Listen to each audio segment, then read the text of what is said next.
Yeah, thanks, Tuan. Thanks, everybody, for being here.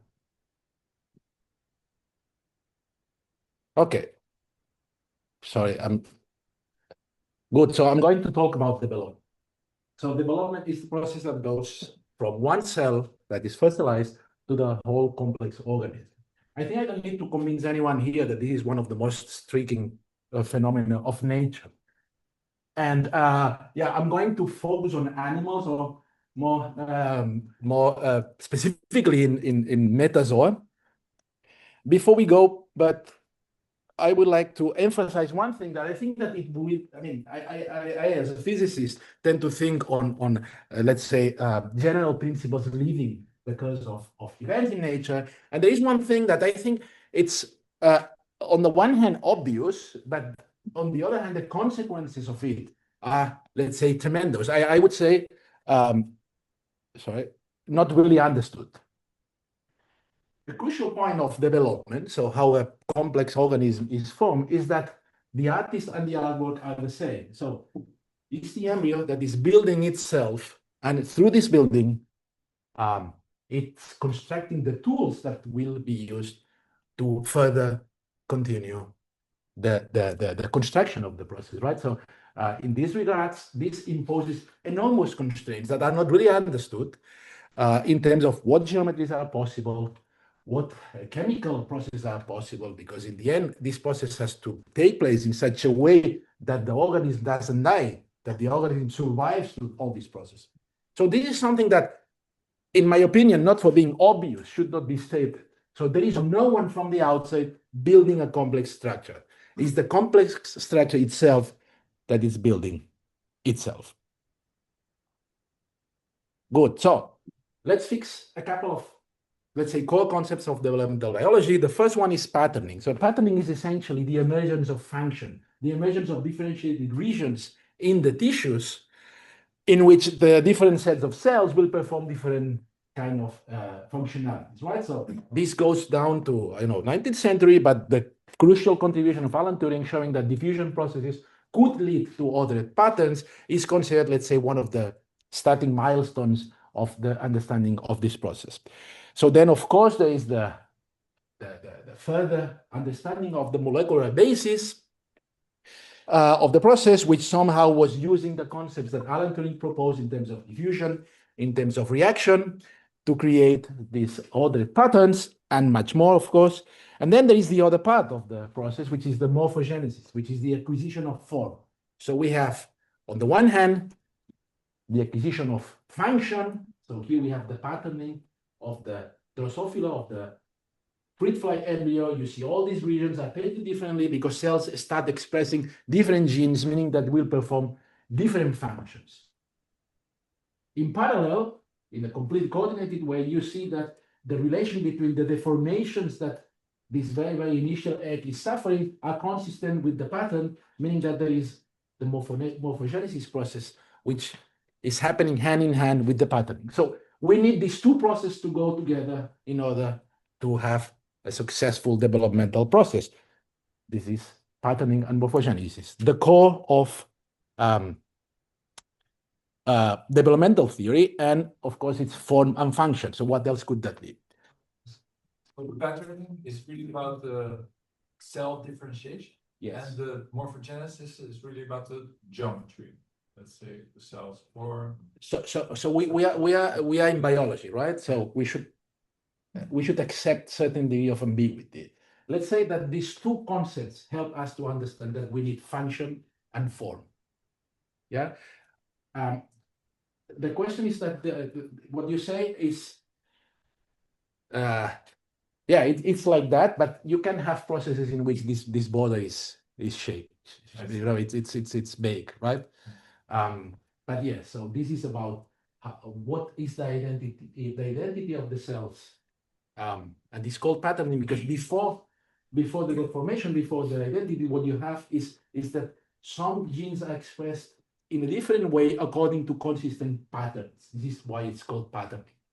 And this must go hand in hand with the deformations that are related to topology, to geometry, and so on. So this is a way to organize our mind.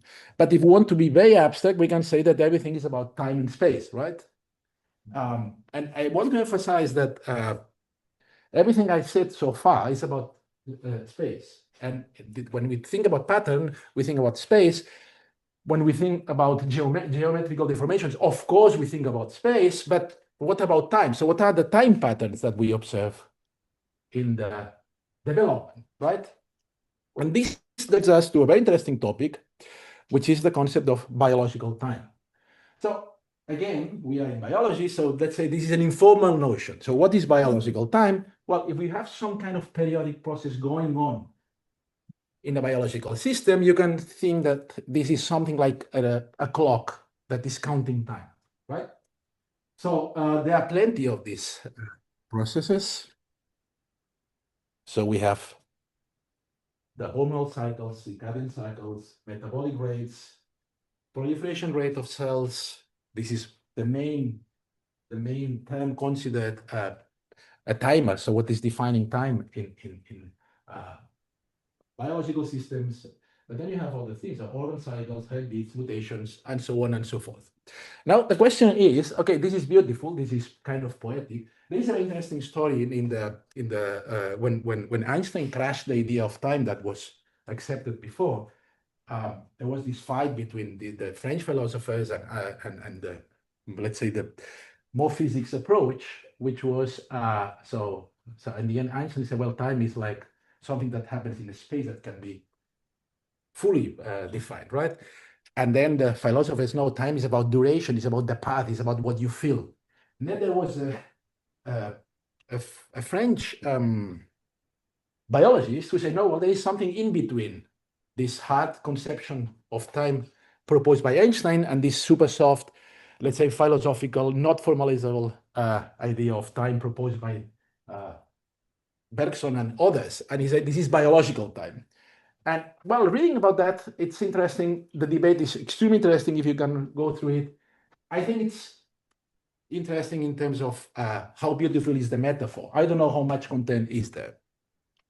Because the point is, what is the relation? When we talk about biological time, there is another time that there's a physical time, let's say the time defined by Einstein. What is the relation? So if we talk about biological time, we should be able to bridge one onto the other. And then here, very interesting things start happening. So if we take several timers, several potential biological clocks, we observe that there are strong regularities that are really deeply unexpected. So one is, for example, if we take the heartbeat, so organ cycles, we see that more or less all the mammals in the lifespan are expected to have 10 to the power of 9 heartbeats, which is curious, right? So mouse lives only 2 years, 1 year and a half, and it has more or less the same heartbeats than us.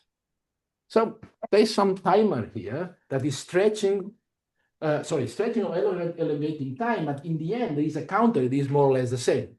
Of course, we have metabolic scaling that is telling us somehow how fast are the chemical reactions, the metabolism of the bodies, which has a non-trivial relation with mass. So some people here know much more than I, refining this theoretical approach. We have this very curious relation between mutation rates in the intestine cells and lifespan, which was published 3-4 years ago. This is very interesting because if T is the lifespan, we have that this has an inverse relation, which in the end means that the number of mutations that we expect in the whole life is going to be more or less a constant. So again, we have another timer that seems to be consistent. The only thing is that these things are happening in a stretched or compressed way in relation to the physical time. But still, one could say, well, yes, okay, multiply the lifetime, the biological time of the mouse, I don't know, by 20, and you will have the biological time as, let's say, perceived or experienced by humans, right? The same here. You have a kind of I wouldn't say a straightforward, but a constant relation. But then there are things that are more surprising. So, for example, you have this this phenomenon called diapause, where embryos can stop developing. So, if division is the timer, there are these embryos in killifish, which are able either to go through all the process in a month and a half, or at some point stop the division and enter into dormancy or diapause, meaning that they stop time, because then they can stay in this diapause. You see this killifish can enter 3 times into this dormancy, and then the developmental process that would take in physical time, in good conditions, I don't know, 1 month, 1.5, can take 1 year.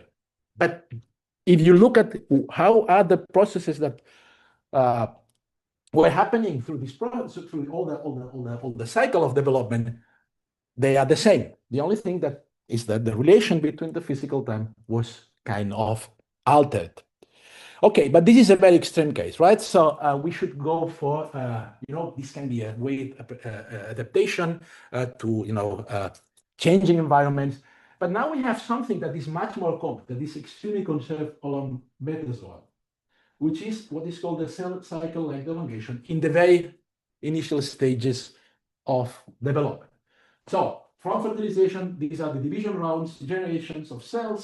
So we see that at the beginning, we have quite fast division rounds. These are called the cleavages. Then you reach a point that is called the mid-blastular transition, and suddenly the cell cycle, so the time a cell needs to divide and therefore create the next round of cells, starts elongating very fast.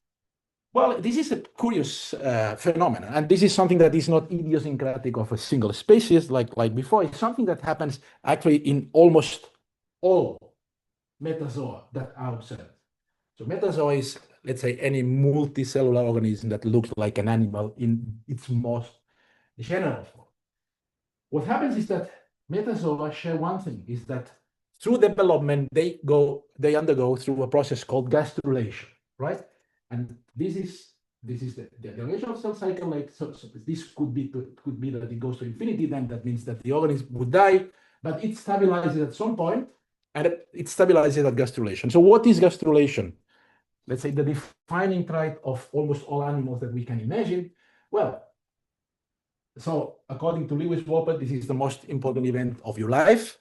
And essentially what happens at gastrulation is that you run from a cell mass that is unstructured, made of individual agents, to something that starts acquiring non-trivial shapes and starts patterning. So gastrulation is the point at which cells start being differentiated and geometry stops being, so to say, trivial.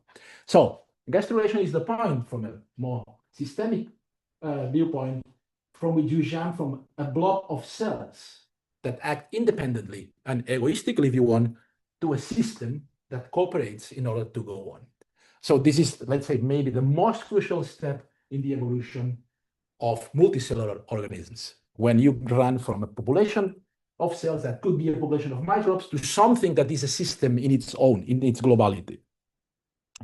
And then, of course, you have the starting of the patterning processes, the starting of the morphogenetic processes, and so on. Good. So, having this crucial point in evolution that seems to be a bottleneck that almost all animals have to go through, could we say, okay, if we know that this is stabilizing at gastrulation and that this would kind of not grow anymore, then we could take this gastrulation point as the end and see if this is something, the measure from fertilization to gastrulation is define some stretching in time that could reveal consistent patterns. And then indeed we observe that if we, instead of putting the actual number of generations, we say, well, the distance, we have the relative distance to the gastrulation point, and here we divide by the minimum. So how it's dividing in these very fast divisions at the beginning, we see a pretty consistent pattern, right? Something that seemed to be completely idiosyncratic seems to reveal a pretty consistent pattern when we stretch and compress the time in a certain way. Yeah, please. I don't think I understand what you mean by this normalization of S. This S P. So S is the generation. So here we have first division, second division, and so on. Okay, this is giving us the cell cycle length is how much does it take for a cell to divide. Okay. So here, instead of plotting S, we divide by the gastrulation point. So for each species, so maybe I went too fast here. So thank you for stopping me. For each species, it has been reported when they enter into this massive change both chemical and geometrical, which is the gastrulation point. And the point on this spot is the inflection point of this for each. No, the gastrulation would be at the end, so after this, right after this, right? And then the idea is, okay, we have fertilization and gastrulation. This is something that any metazoan must undergo. And then we think, well, maybe we have here that the gastrulation time, so how much does it take to reach this gastrulation event from fertilization is something that can be interpreted as a stretching or elongation of time, right? Then we divide by the generation at which gastrulation takes place. And then here we divide by the minimum cell cycle length. Here the minimum cell cycle length might be 60, but for, I don't know, zebrafish is super fast. So it might be, I don't know, 20 minutes. So if we perform this normalization, we see that the pattern is very consistent, right? Extremely consistent, surprisingly consistent from something that looks like a mess, right? But something that is very conserved. You know, it looks like a mess, but all metazoa, which means all animals you can imagine, go through this. Good. So what is the reason for that? So, okay, this is a huge field of research, but mostly it is accepted. A lot of experiments show that if you if you consider what's going on after fertilization, it's that the fertilized egg contains a lot of material that's coming from the mother. And through these very fast divisions, what the embryo is doing is consuming this material to build itself, right? It's not at this stage, the embryo is not able to synthesize its own material, right? So you are consuming something, you're running batteries, so to say.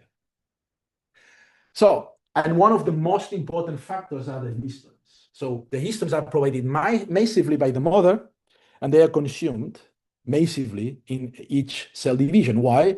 Because histones are this kind of goods where you have the DNA that the DNA must be folded around these proteins, and these proteins will eventually form the chromatin and eventually the chromosome. So you need 3 of them to perform the DNA division, and they are given by the mother, and they are not yet synthesized massively as it will happen after gastrulation. So you have to consume them, but this is all about chemical reactions, meaning that if the concentration of substrate is being depleted, the speed of the reaction will go down. So now with this idea, which is nothing else than Michaelis-Menten relation, or also Monod's law for microbial ecology, what we did is, okay, how is this histone activity? What is the histone abundance? The pattern we see in time. And we really see that the histone activity is going down through generations according to somehow a linear function. Right? So, okay. So there must be some synthesis going on already, because otherwise it should be exponential, because we are dividing the DNA in 2 every time. So we are duplicating the DNA. So we need an exponential amount of histones in time, but the real pattern we observe is linear due to unknown reasons. But more interestingly, if we see what is the relation between histone abundance and the duplication rate, what we have is exactly what is predicted by the Michaelis-Menten relation, meaning that histones act as limiting substrate for the chemical reaction of DNA replication. And importantly, we say histones here, but it could be another factor that behaves in this way, which is what you expect for chemical reactions. So if you do that, please. It was nice, the result, but I see that the fluctuation increases when you increase the resource concentration. This one. Yeah. Yeah. Do you know why? So these are experiments, right? And this is based on, so what you do is to check how different is the, let's say, the light emitted by the nuclei, by the histones in the nuclei, against the light emitted by the histones present in the cytoplasm. So this is a relative measure. So here you see that the cytoplasm and the nucleus more or less have the same intensity, right? So you need the histones in the nucleus are what they are. They must be there because you have the DNA. Therefore, you need this fixed amount of histones. As long as you go through the generations, you see that the cytoplasm is getting darker and darker, and the nuclei are getting brighter and brighter. This is not because they have more histones. It's simply because the relation between the histone abundance from in the nuclei against what you have in the cytoplasm is being more and more asymmetric, right? So it's, from here, okay, you have this light emission, and you have to infer this.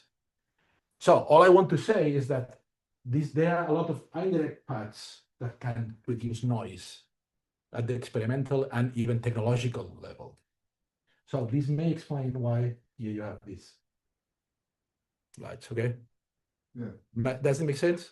Yeah, I was wondering on the stochastic side that the Mikhail-Mentus reaction at this prediction, if you would make a stochastic version in the Mikhail-Mentus model, Yeah. would you also expect this variance growth with the concentration? That's a good question. Actually, this is deterministic, but this should be the limit of a stochastic chemical reaction. And here you have to take into account that we are dealing with huge molecules. So this is not, CO2 and whatever, water and so I don't know, oxygen and hydrogen. So this is something huge. So who knows what's going on? What is important for us is that it has this behavior. Okay, it doesn't know.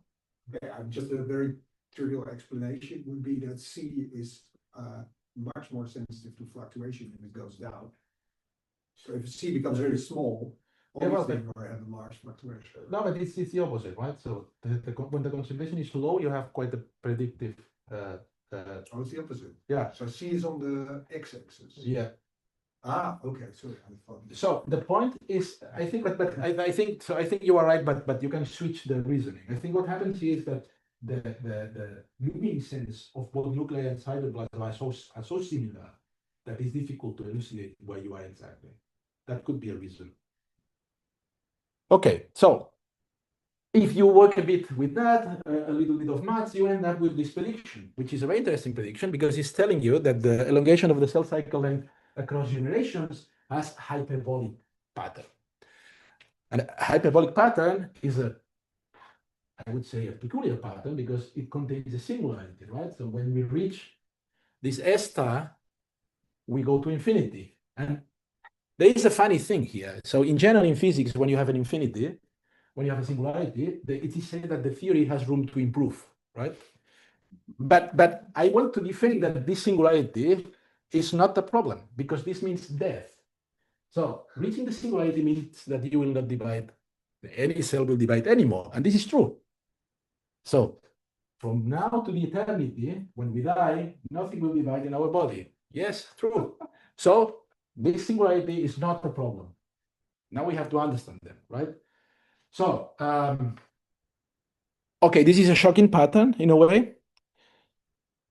And then what we did, okay, let's test for all these different animals that we have, these different metazoa, and we see that the patterns are very consistent. So you can really fit the observed data with inferring this, so proposing this functional form. And for all of them, you can even predict what is the point at which this would explode.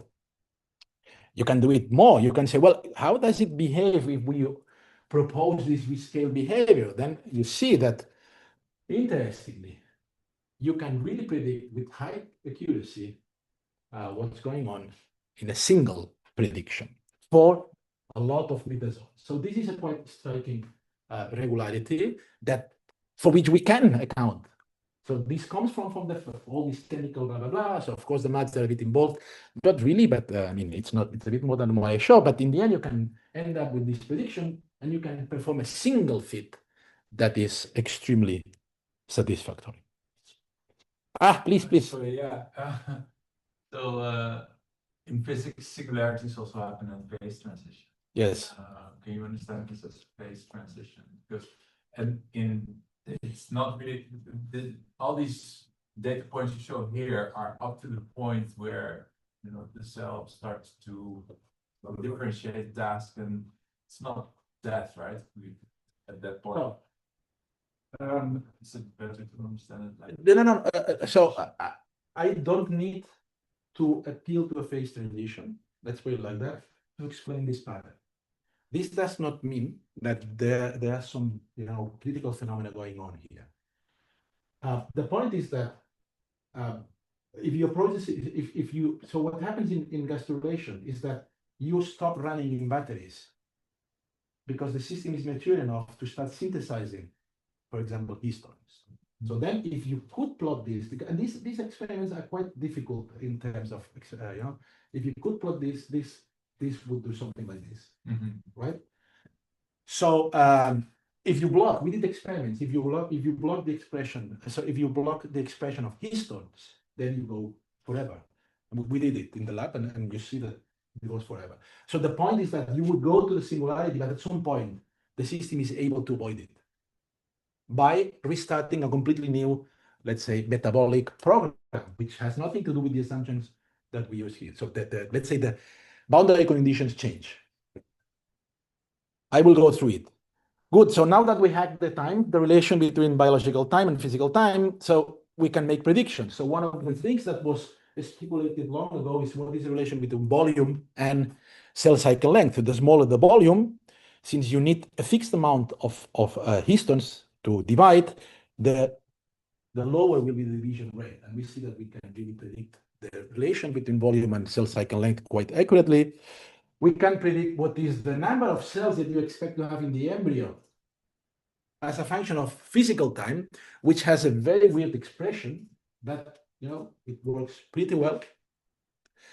And finally, we can say, well, in our Putin problem, we find the singularity, we find the singular point. So is this singular point predictive of gastrulation? This was an idea of Johanna, and indeed, the singular point in the dynamics is telling you that this is the generation at which gastrulation takes place, which is super interesting, right? Because at the moment that the organism would die, okay, because the cell cycle would go to infinity, something happens that changes completely its own dynamics. Therefore, we are changing the boundary conditions of the problem, and we can avoid falling into the singularity. Good. So now, this is a disordered system, right? So there are many things going on.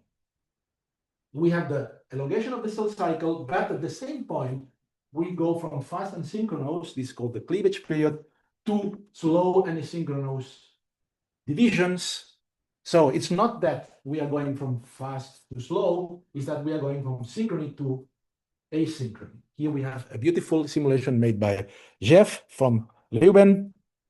And so the point is that you have suddenly a massive shot of disorder, right? It's not that suddenly you have an increase of the division, the times required by division, but also an increase of the disorder of the synchrony. So you desynchronize completely the system in a couple of generations. So yeah, so this is what happens. So if you look at the generations, so this is the population of cells at each generation, you see that this is super synchronous, but then suddenly, after the mid-blastular transition, the generations start mixing. And there is a point here where you have, let's say, the maximum mass, the maximum variability in cell cycle length. So the restoration would happen around this point. So these are experiments made by our colleagues. You see that at the beginning, so shining of the nuclei means that they are dividing. You see that this is more or less regular, but then suddenly everything is completely disordered. Good, so we know that there is a very clear relationship between volume and cell cycle length because the resources are in the cell volume. Therefore, we could say, well, what if there is a little bit of noise? No, cells do not divide symmetrically, so there is a little bit of fluctuation. If you assume that, and then you go to the experiments and you see that, okay, this is a very difficult experiment, but you can more or less manage and say there is around 0.12, 0.13 variability in each cell division, then you can, this is a little bit more involved, but from this stochastic differential equation, having the relation with volume, you can end up with another equation, which is this one, in which this epsilon is related to the volume difference. And if delta, the volume differences, the stochasticity in the volume of the two cells is 0.12, this epsilon should be 0.18. And if this is the case, we have, I would say, sorry, I'm biased, right? But quite an impressive fit, right?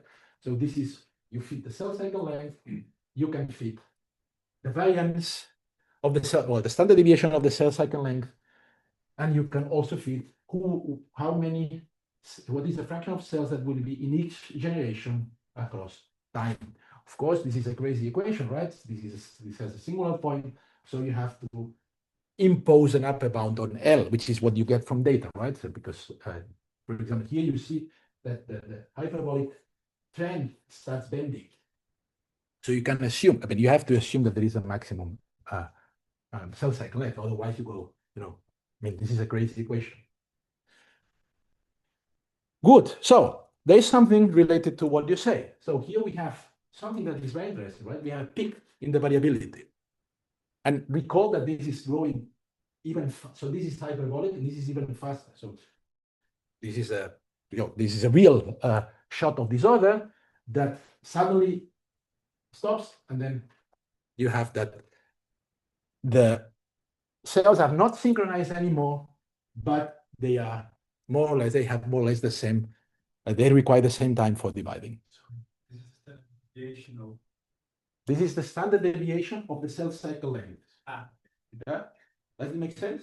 That makes sense. Yeah. So this, the standard deviation here is very low if you want, but here everything is synchronized, here everything is desynchronized. Mm-hmm. But they have more or less the same cell cycle length, right? But here you have a peak in the variability. Some cells are super fast, some cells are super slow, everything is desynchronized. So you have a shot of disorder, if you want. So the point is, what's going on at this point? Good. So for this, we have to make a detour into the topological structure of the embryo tissue. So we have this point, which is more or less what's going on right before gastrulation. So something is going on at this point. And this is something that we started working quite long ago with my colleague Nicoletta, and she was studying this point. And what she found is something quite surprising, because you have to think we are talking about extremely small microscopic systems, is that the viscosity of the tissue, the tissue at the animal pole, drops almost 2 orders of magnitude in less than, in 5 minutes. So it's quite a remarkable drop, taking into account that we are dealing with something that almost irrelevant in terms of size. And then it recovers a bit afterwards. So the point is that if you look at, so then you say, well, the density of the tissue, right? There is plenty of fluid in the tissue. Then you say, okay, the density of the tissue, maybe here it's super dense, and then suddenly it's like cells floating in the interstitial fluid. This is what is explaining that. But then if you look at the average number of contacts per cell, this doesn't present spectacular decay. But okay, here we're at home, that critical phenomena. You only need a little bit, a tiny decrease or tiny increase to change the region of the phase space you're in. Then what we say, okay, but this probability of contact, so this average number of contacts per cell, how does it evolve with viscosity? And it's quite impressive, because viscosity is almost negligible, and then it rockets up at a certain point of this is a low limit, right? So it rockets up at a certain point of, let's say, tissue density, tissue connectivity. So what is this point? So this point actually is a critical point in percolation theory, which is called the percolation Maxwellian rigidity or genetic rigidity percolation. So this is a critical point in network structure. And this critical point is actually an interesting one, because this marks the difference between, if you think about the network as something that can be deformed, made of springs or whatever material, then it makes the difference between something that can be deformed very easily against something that can be deformed.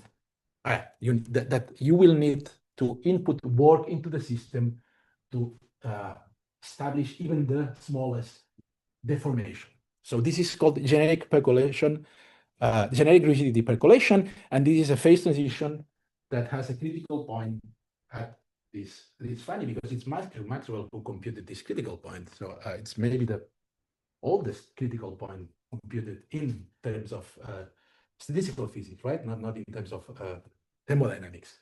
So this is the size of the largest region of the network that cannot be deformed without imposing some work. And you see that, that it looks like really a phase transition, a percolation point. Now what happens is that one can induce slight deformation and see how the system is reacting. And you see that before the percolation point, the system is not reacting, so you can induce deformation, but afterwards, even the slightest deformation is responded by the system. So the system is reacting against it. So this is the Young modulus, right? So here, if we are here in connectivity, we are dealing with a system that can be deformed, whose viscosity can be low. But if we are here, we are facing a tissue, we are facing a system that will react against deformation. So then what we did is say, okay, let's take our samples of the tissues, make the network, and compute the largest rigid cluster. And indeed, it's very interesting because you see that at the point of fluidization, you see a collapse of the rigid cluster. So the percolation cluster, in terms of rigidity, this is different than standard percolation, collapse at this point, and then it recovers. Not that healthily, but it recovers after this. How do you define the rigid clusters? The rigid cluster is the largest region of the network in which no node has an independent movement. You do really pragmatic. It's a topological definition. This is Component of the graph. but Probably the largest component of this graph. That's the connectivity of the rigidity, so it's when it doesn't move independently. exactly. So the red region here is the largest. This is the largest because it's almost the whole graph. Yeah. So for each node you pick here, if you want to move it independently, you will have either to stretch or to compress, a link. So if you think about these links as something that has material entity, like a spring, that means that you have to introduce work. There is no way. Whereas if you are in this region, so for example, you see this network here, there are some little rigid clusters, but you can move things, and they are independent movements. So nodes Pebble game algorithms? for identifying this, you use the pebble game algorithm. Indeed. Yeah. Yeah, sure. Good. So it worked quite well. We could fit, okay, this is what is expected for the size of tissues that we are dealing with. It really looks like the rigid cluster can be predicted by the theory. It looks like the rigid cluster has an explosive relation with viscosity, meaning that, so again, this is a logarithmic scale. So as long as the rigid cluster pops up, then viscosity rockets more than one order of magnitude. So it seems that this is predictive. So this phase transition can explain this drop in viscosity. On top of that, if you go into the critical behavior of this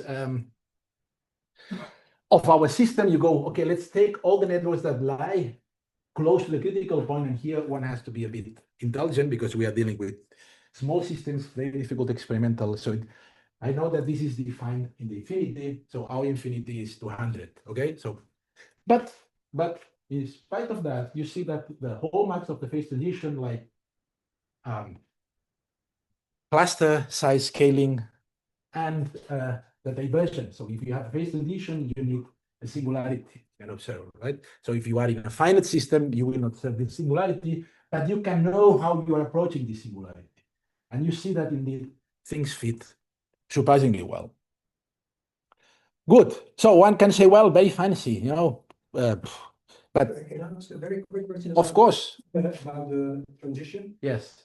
So you're talking about links in well, such a network. Yeah. But are these just geometrical links? I mean, does it mean that the density or the volume fraction of the cells are actually increasing? Or is that really a physical link that the cells actually express something on the surface such that they form a Yeah, so that's a good point. So that is one thing that, of course, we are dealing. So from the beginning of the experiment, we have all this path. We are dealing with systems that whose size increase.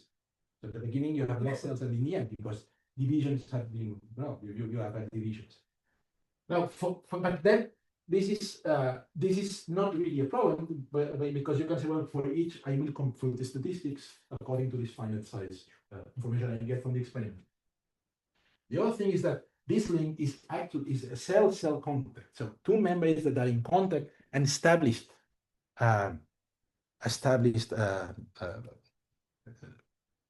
so all these active myosin molecules and what else is an active contact that we can be modeled through a foam analysis or bubble analysis, where you say there is a surface tension because there are active elements connecting them, right? Okay.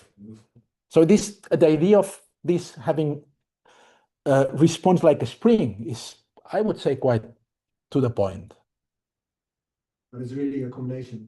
So you actually have the volume fraction increasing such that they form these contacts. And they form this bubble, say, structures. And then at the surface, there will be a physical link as well. Yes.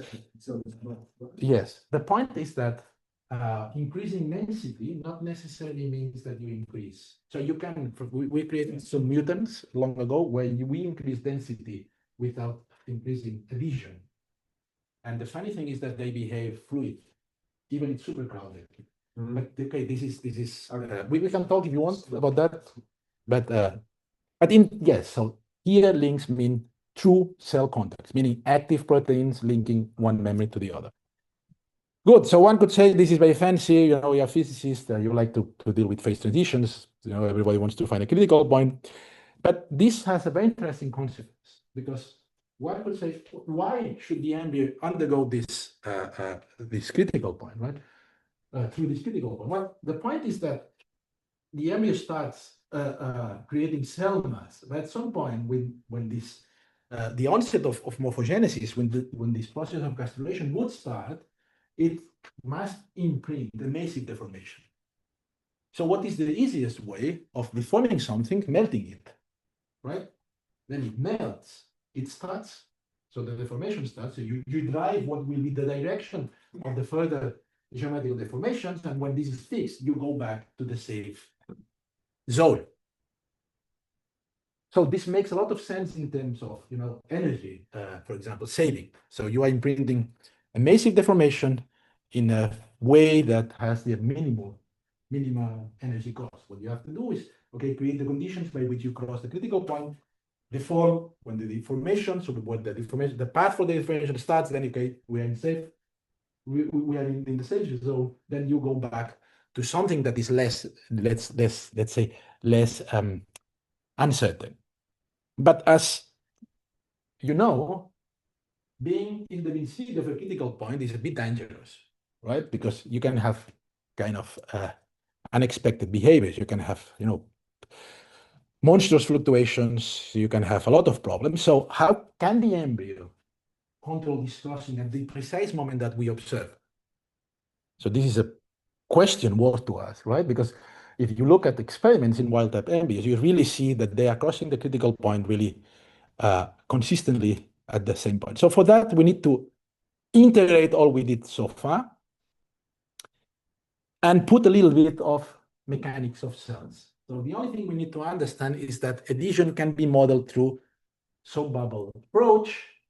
And there is a parameter, which is alpha, which is the relative surface tension between membrane and bulk and membrane and membrane. So the smaller alpha, the more together the cells want to be. So for alpha equal to 1, cells want to be independent. As long as alpha decreases, cells want to be more and more together. And one thing we did, because you have this beautiful relation that is connecting geometry with mechanics, you can play a bit and reach a conclusion that if you have something that is floppy, a pattern of cells that is floppy like this one, this you can deform it. Then by just increasing the adhesion, which means reducing alpha, there is a moment at which this geometrical relation will predict that the new link will be formed, and therefore something that was floppy at the beginning will become rigid. And you can even compute this critical point explicitly. Then we go to large networks, and you see that indeed you reduce the alpha, you increase the adhesion, and something that was previously floppy, so something that was easily deformable without increasing the density, by just increasing the adhesion at the critical point that we predicted, it rigidifies, right? Now, the interesting point is that this gives you a very interesting and clear orientation of where to seek the critical point, because one can go to the lab and check what is this angle. Right? This is something that you can do in the lab. And if you have this angle, then you can go back and go to what is the alpha critical. So you can say what is the critical angle, right? So we did that, and indeed, you see that the critical point of alpha, so the critical point of, at some point, adhesion is weak enough such that the tissue melts, and this is exactly where we observe the fluidization. So here what we have is that the adhesion is very strong, adhesion goes down, it goes down up to the point that it crosses the critical point, it melts, and then adhesion builds up again, and you go back to the safe region, to the solid-like region, right? So this is very interesting, but okay, so this is very interesting. What we see is that it's the fine-tuning of surface tension changes. So the surface tension changes is what triggers the phase transition. Fine. So we found the mechanism. So there is a mechanical mechanism that is triggering the phase transition, but we didn't answer the question, how can we control it, right? So to understand this, what we have to understand is that along the cell cycle, it's a very complex thing, right? And with tremendous complex processes going on. So that would be, let's say, the summary. But there is one thing that is usually not totally reported, is that the mechanical properties of the cell change along the cycle. So at the beginning, when they divide, cells have a very high alpha, so meaning that they don't want to be together. And then, so they undergo the process of, so they are undergoing the process of maturation, and then they tend to be more and more likely they like more and more being together. So adhesion increases very high, and then when they start dividing, again, the cell behaves more as a hard sphere, so to say, right? So we have changes in the cell cycle, in the mechanical properties along the cell cycle. And remember that before we said, okay, but we have a peak in the variability of the cell cycle length. That means that at some point we will have a huge heterogeneity of material properties within the cells. So then the point is, how much disorder is needed? Because we know that disorder is able to trigger phase transitions. Now we have identified that there is a critical point in the mechanical properties of the cells. If they all behave synchronously, then if they all cross this point, we'll see this fluidization. But we know that they are not synchronous at all. Actually, we know that we are in the peak of the variability, right? So then what we did in collaboration with our colleagues in Leuven was, okay, let's have a 3D mechanically realistic model, meaning that we take into account the adhesion properties, and we check what is going on with this noise parameter that we inferred before in our temporal analysis, right? So remember, this equation was the equation that is governing the cell cycle length with the stochastic term that is also accounting for the variability. So if And remember that we said that when volume is 0.12, which is what we find in reality, then this parameter epsilon becomes 0.18. This is what we use to fit our data.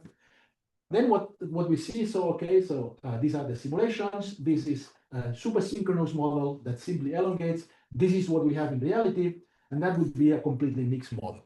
So in this case, all cells are synchronous not only in time, but also in their material properties. So suddenly they want to not be together, suddenly they want to be together, and so on and so forth. Here is what we have, okay?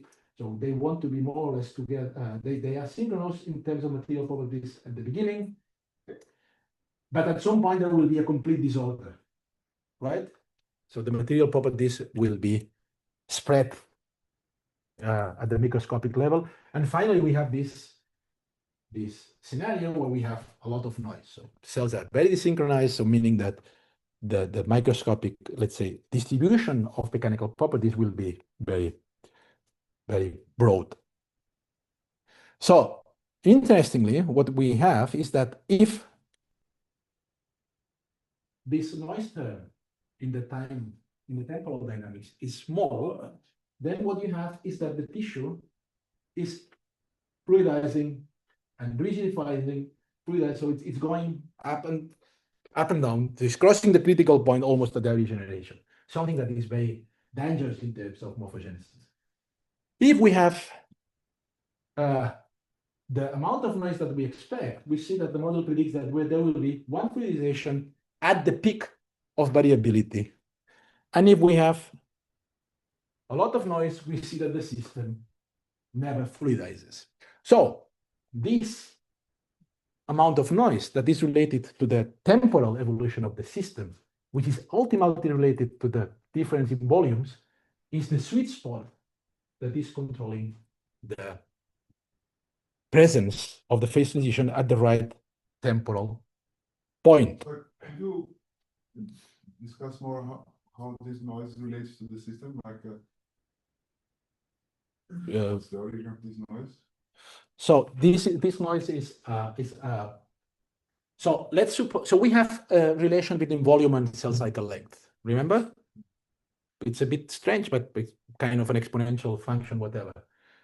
So then we say, well, actually, volume, when you have a division, is not divided in two.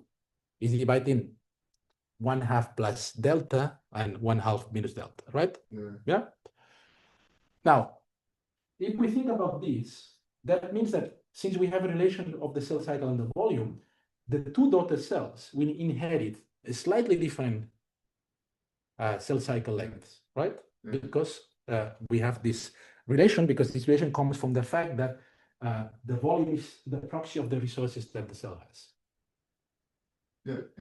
Then since you have these two relations, you can end up with this stochastic differential equation, and this epsilon is nothing else than this volume variability divided by logarithm of 2 for reasons.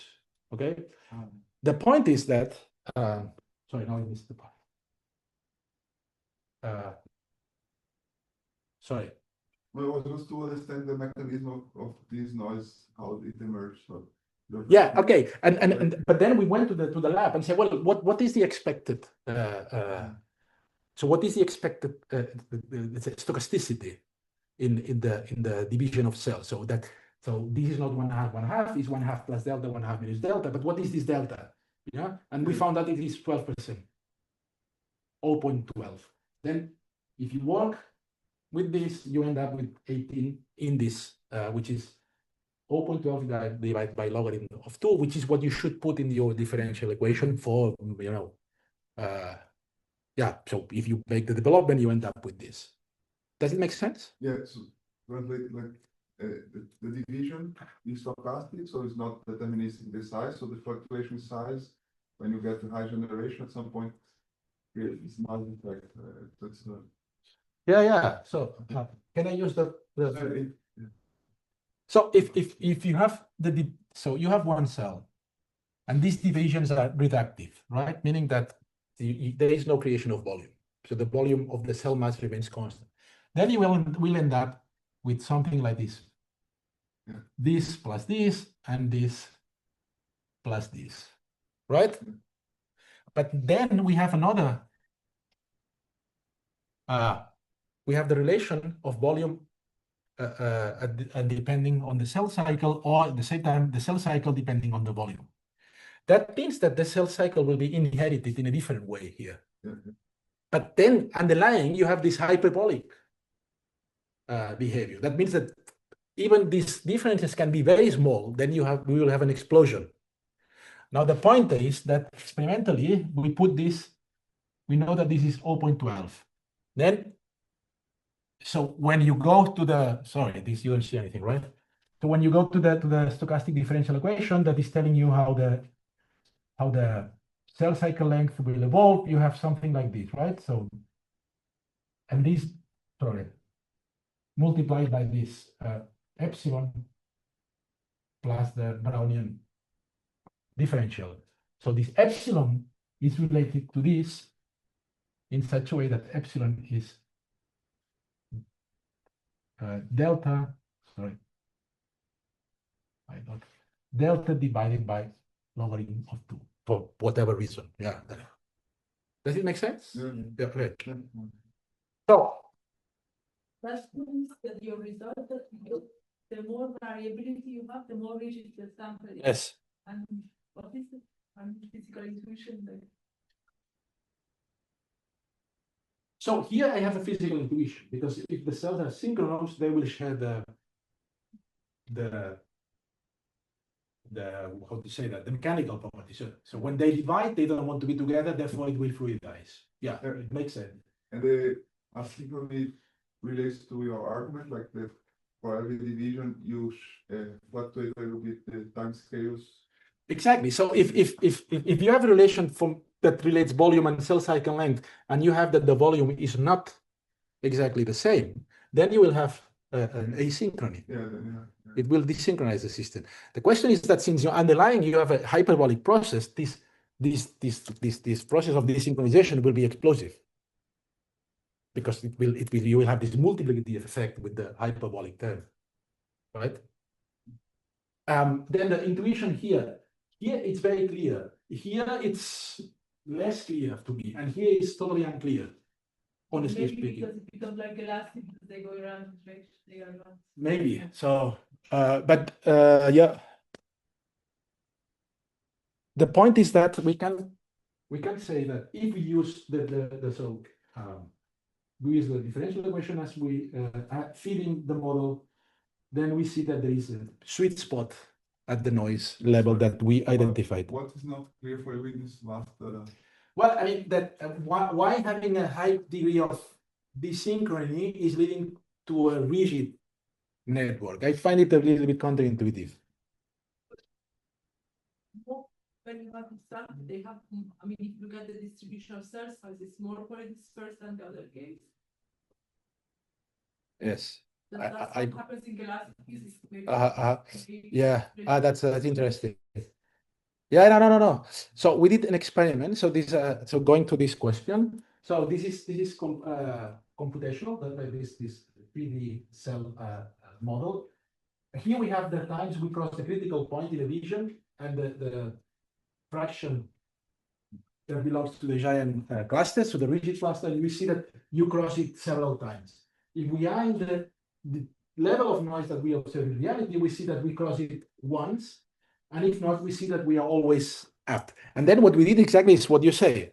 So we did an experiment first, making the cells more equal in size. And this is, you're showing, this is very synchronous. At the same time that the system is crossing this, the critical point. So this is the size of the rigid region. Then if you have wild type, so what you see in reality, in nature, you see that you have one drop of the rigidity. And if not, this is not very conclusive. We have better experiments, but you see that if you make cells more different, you more or less remain constantly rigid.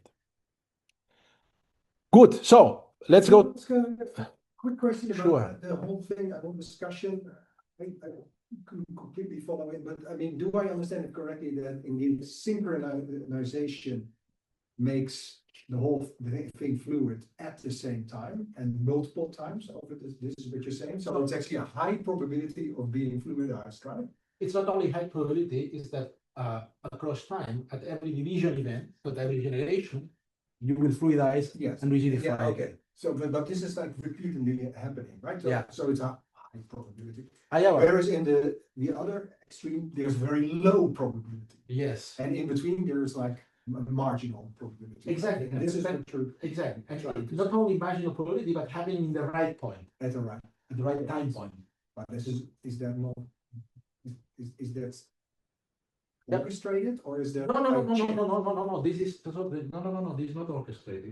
So it's by chance that it happens. So so this is what I don't understand from this plot. So if you have all these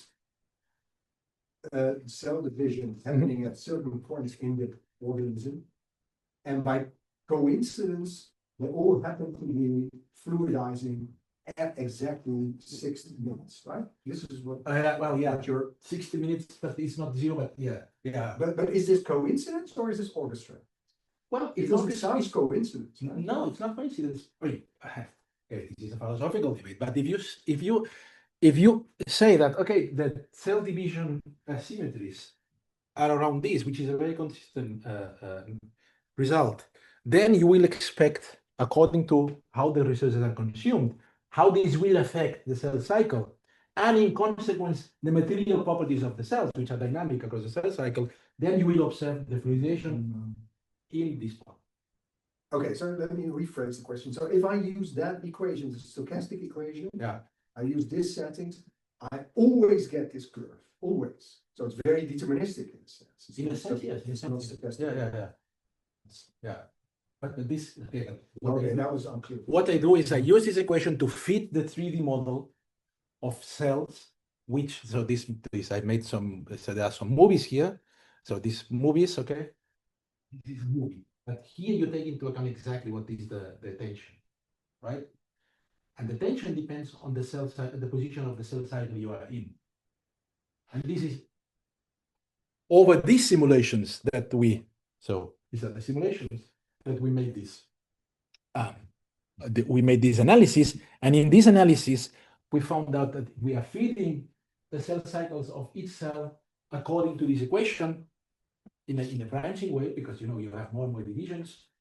So you have a almost deterministic point at which the system will fluidize, and only one.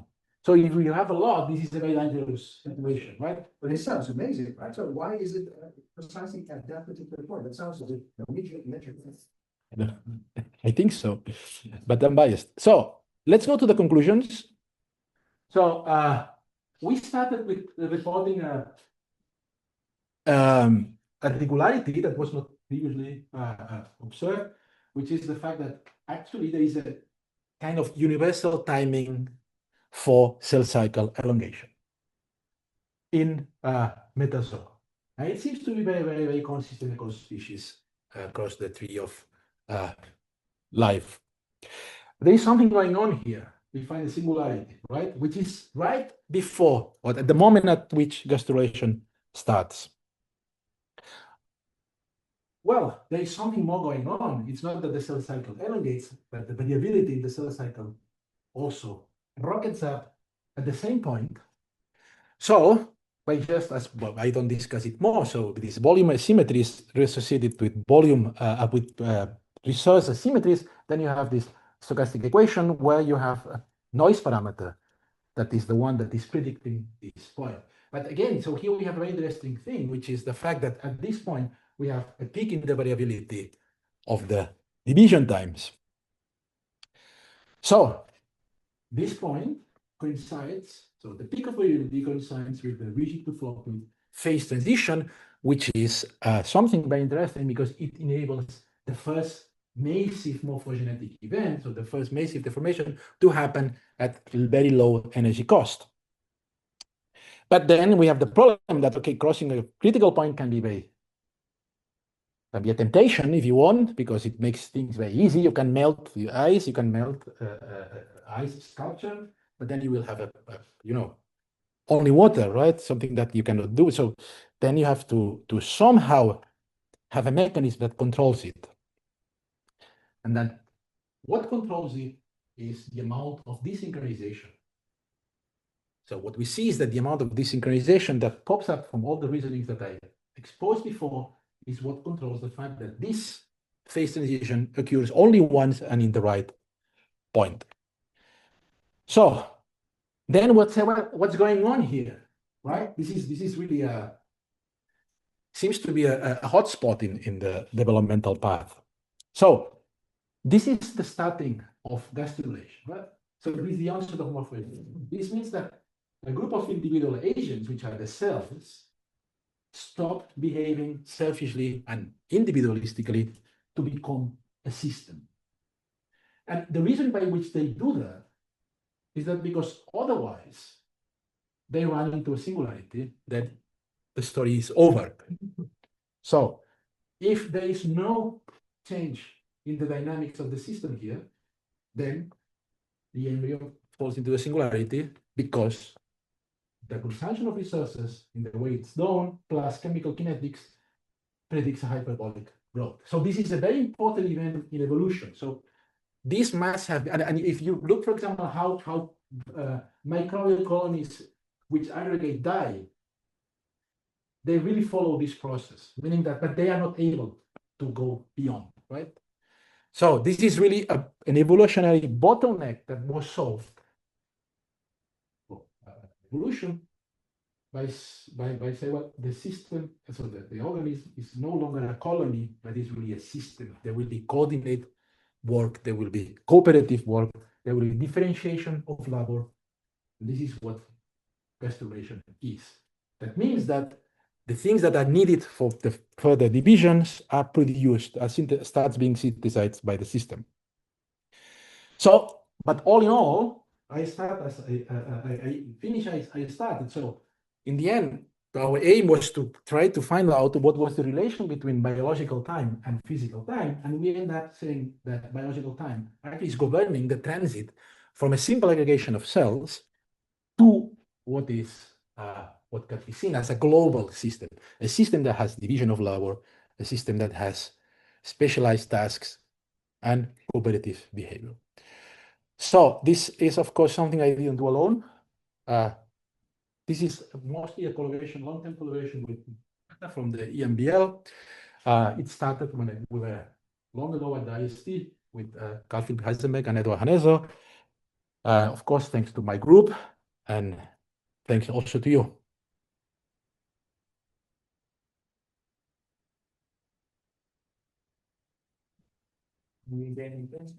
Yeah. Yeah, maybe it was already sort of given before in the discussion, still like this very special value of epsilon in your model that determines the right condition. Is there like a evolutionary mechanism behind it that makes it to be that special value such that everything works, or is it So coincidence? So I don't know, okay? But I would say that there must have been some selective pressure such that the volume asymmetries in cell division are not out of control. So I would say that more than a mechanism, or maybe a mechanism, I don't know. What you should expect is that this is the outcome of some selective pressure. How is it implemented phenotypically? I don't know. So the deltas in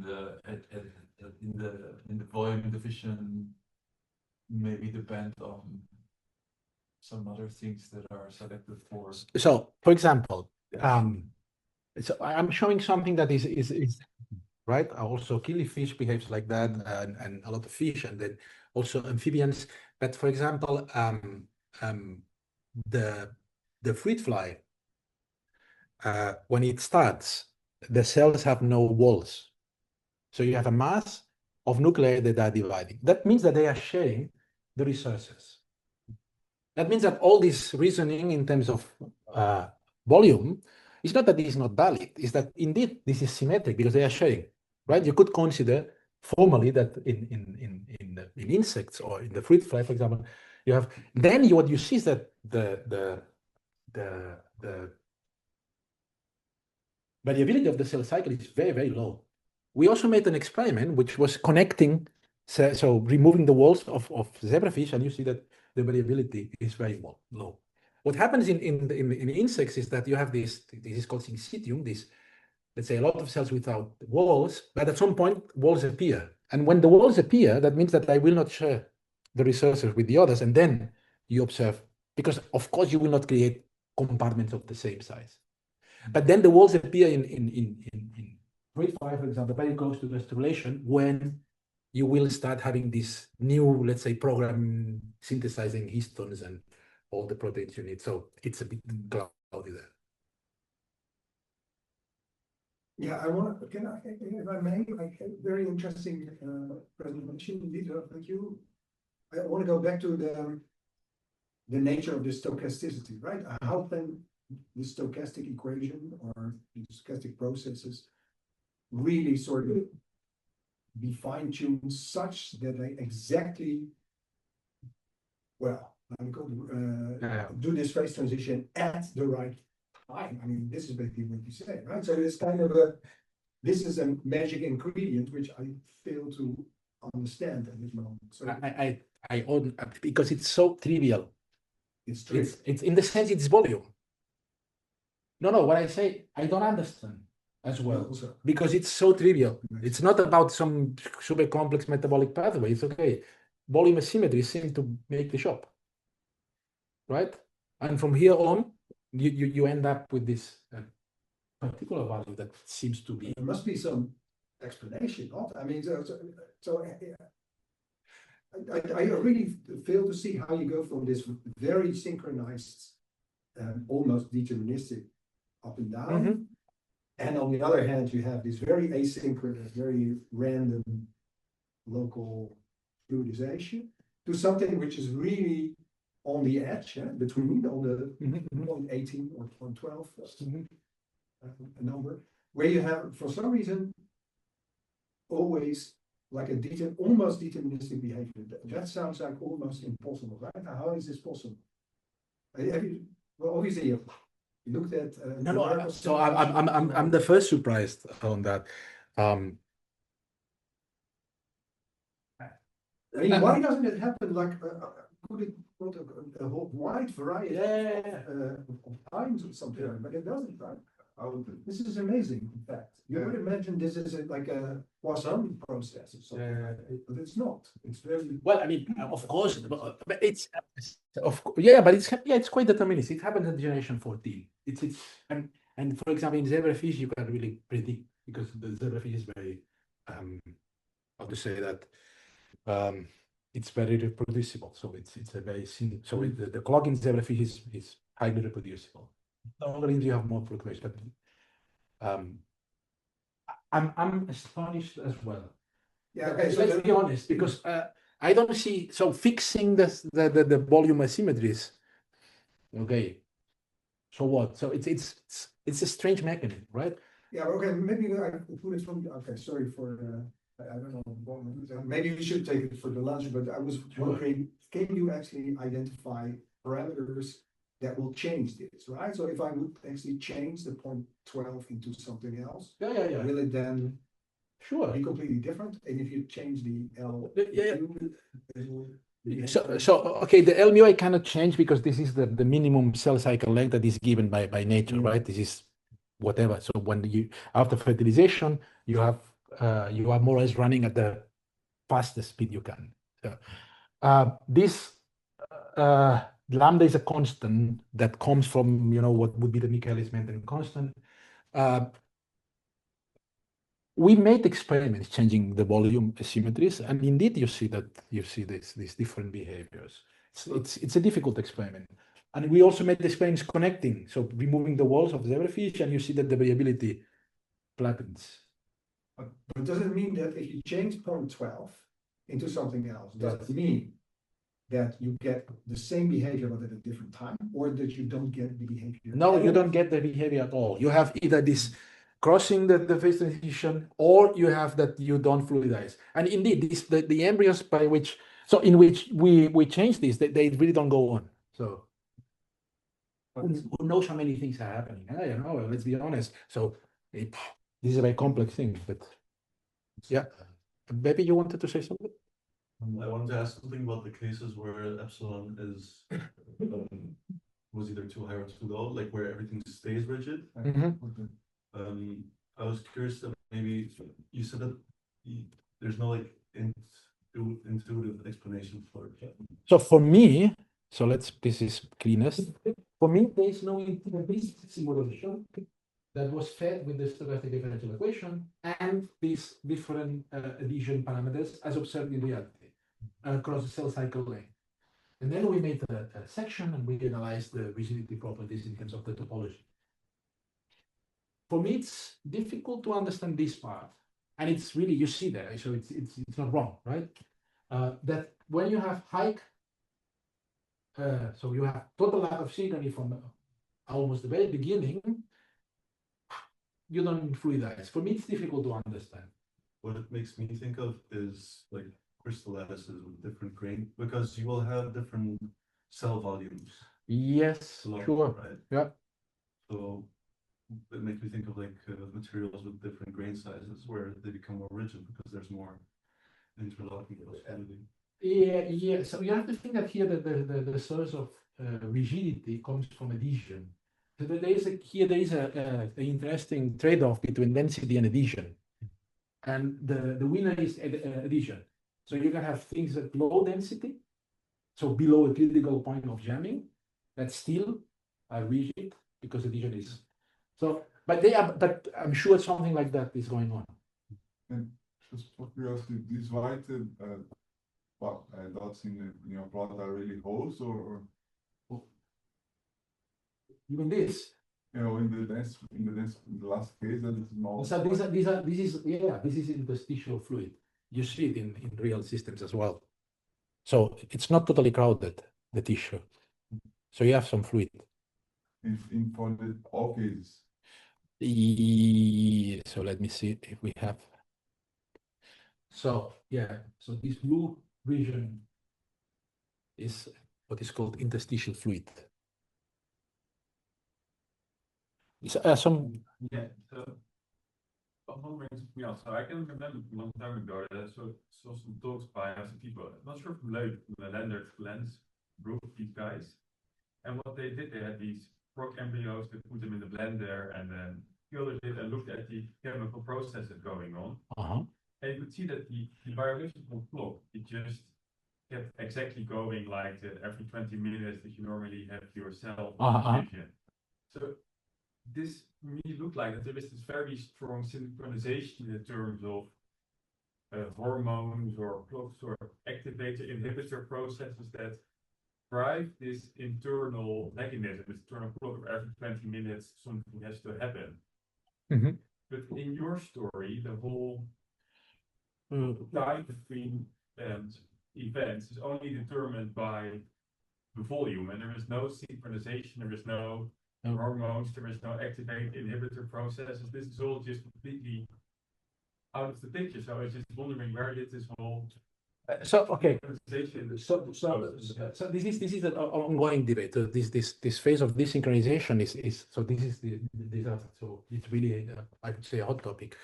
I would say so there are all these proteins, the cycling dependent kinases. So you have a lot of things that are related to the cell cycle. And I'm not saying that they don't play a role at all, right? But I can tell you one thing. So one thing we did is to, in the zebrafish embryo or in the killifish embryo, you have this yolk cell below the cell mass. And this is mostly energy. So, then what we did is to cut it, so to remove a part of it. And then what you see is that the elongation of the cell cycle starts earlier. So that really the availability of resources that the model left is what is defining the timing. So all I want to say is that I don't know what they did, okay? But if you really go into depleting what is needed for division, then you have elongation.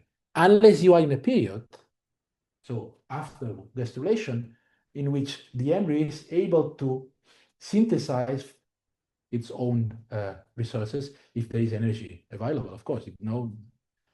So I would be curious to know what's going on here, because here it's quite clear that if you have resources, then you go on. If you don't have resources, you don't go on. I know I'm spending the time, but one final question and then I stop. One variable that you haven't talked about at all, seemingly, is the size of the embryo, how Yeah. many cells there are.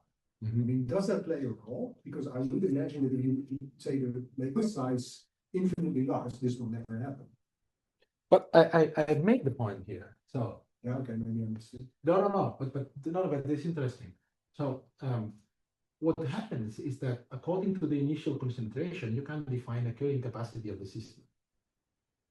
So this is the number of cells, Yeah. normalized by the, but let's say that in this kind of organism we are dealing with, you have, around 4,000 cells. 2,004 cells, so order of in between. So at this point, so what you have is that if you take this hyperbolic behavior that I mentioned at the beginning, and then you say, well, this is somehow giving us the relation between physical time and biological time. You can say, well, what is the evolution I expect in time of the number of cells? Then you see that indeed we can predict it. The point is that I don't know if I properly understand your question, but if you assume this dynamics, you have a maximum carrying capacity. So the system cannot go anymore unless something else is happening. So it's not about so you have a limit. And this is the, and you can, so this is a bit weird. So this is the Lambert function. So it's a bit weird, but you can see that this function behaves like logistics with the carrying capacity. And the carrying capacity is, by the way, very funny, the exponential of the degeneration and gastrulation. So this phase transition, where does it happen? It would happen here, Okay, okay. more or less. Okay, I'll ask you something. Yeah, please, and I'm happy to discuss whatever. Sorry, baby, I don't know. Is it okay? Worse. No, I was wondering more because the mechanism you explained was relatively simple, whether you can grab things for other fields. I'm also not familiar with, like this random packing that you can pack spheres of this Yeah. shape. So Whether it results with when you have fluctuations in the size of your packing that could identify you for this magic. no, the reason is that the packing is not predictive of the material properties of the tissue. So we have a paper recently where, for example, one can create. So packing is what defines the material properties of granular material, right? So at some point you jam the system. There is a critical point in density beyond which you cannot move the parts. But you can find, so you can create mutant embryos living by which you are above the jamming density, but they behave fluid. And you can create embryos that are below the jamming density, but they behave solid. But what is important is the adhesion. So this, I told you about this critical point in adhesion. I don't know if I will find it again. Yeah, sorry.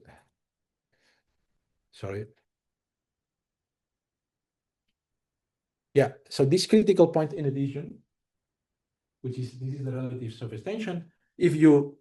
This is what determines the properties of the tissue. One thing that I didn't mention is that what happens at this point, so you have to think that these are soft, deformable, adhesive spheres. So as long as you have this three cell junctions not closed, the system seems to be able to find its way to default. But when you cross this critical point in addition, these three cell junctions are created, and then the system becomes rigid. So this is the crucial factor, not density. The fact that you are able to close the spaces between three cells. Was more into the variability. Do you know in the field of packing what's the effect of the variability in the size of this? No, I don't. I don't know. That's a good question. Yeah. There was a question there. Speak more about big picture. That if I'm understanding well, you said that at a certain point the parts of the embryons they start to collaborate, but to reach that you need a certain point that there's asynchronicity, which allows for fluidity and the parts to reorganize physically. Is that correct? Yeah. So I would put a lot of comments, but Yeah. yes, this is yeah. So it seems that this lack of synchrony and this fluidization seem to be key factors for going to the next step.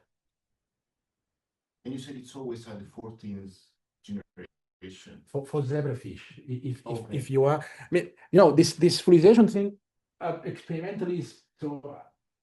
There are some works, but not many.